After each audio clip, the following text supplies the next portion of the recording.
이 서부지법 사태에서 만약에 누군가 형사처벌을 받았고 그 형사처벌을 받은 것을 기인해서 발생한 기물들을 다시 이제 원상복구해라. 그 사람에 대한 정신적 피해 보상에 대해서 보상하라.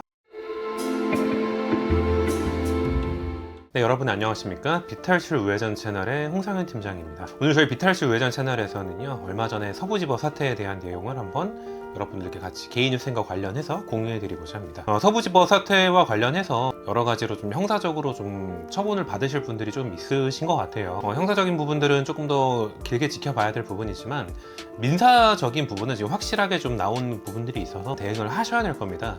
민사적인 부분은 아무래도 형사처벌과 별건으로 기물파손에 대한 부분이 해당이 될 거예요. 실질적으로 신상까지 다 나오신 걸로 아는데 여러 가지 문을 파괴했다라든지 기물을 파손했다라든지 근무하고 있는 직원들에게 조금 여러 가지 정신적 피해 보상을 입힌 부분에 대해서는 형사처벌과 별개로 민사소송이 들어오게 되어 있습니다. 이제 손해배상 청구 채권이 되게 될 텐데요. 일반적으로 이 손해배상 채권이라고 하는 것은 개인회생에서 당연히 되는 채권이기는 합니다. 내가 이제 어떠한 계약을 맺어서 어떤 기간까지 이 공사를 완료시켜 주기로 한 계약을 했을 때 그 기간을 지키지 못하면 그로 인해 발생한 손해 같은 것들은 손해배상 채권으로서 개인휴생에 넣을 수 있는 채권이 맞아요, 일단은. 그런데 문제는 이 손해배상 채권 자체가 나의 형사적인 과실로 인해서 고의로 인한 이런 불법 행위로 인해서 발생한 그것으로 기인한 손해배상이라면 회생으로 인해서 면책이 안 될 수가 있습니다. 이 서부지법 사태에서 만약에 누군가 형사처벌을 받았고 그 형사처벌을 받은 것을 기인해서 발생한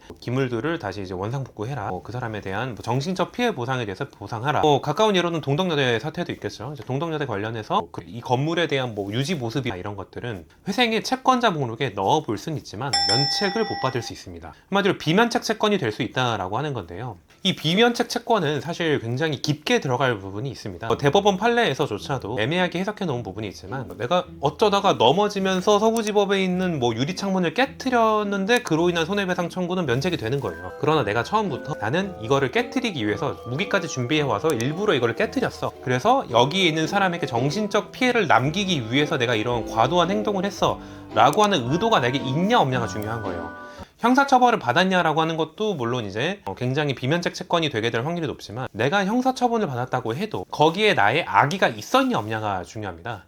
제가 아까 앞서 말씀드렸던 대법원 판례라고 하는 것도 교통사고로 인한 손해배상 청구 채권이었는데 나의 이제 과실로 인해서 사망에 이르게 한 사건이었는데요. 그 사건 자체가 내가 처음부터 그 사람을 치아 죽이기 위해서 운전을 해서 사고를 냈다라고 하는 게 그 의도가 있다라고 보기는 어려워서 회생으로 면책이 됐었던 사례가 있습니다. 이런 것처럼 이번에 서부지법 사태에서도 민사가 들어온 건에 대해서는 그때 당시에 서부지법에서 좀 무리를 일으켰던 사람들 형사처벌과 별개로 일단 회생은 접선은 해볼만 하다는 겁니다.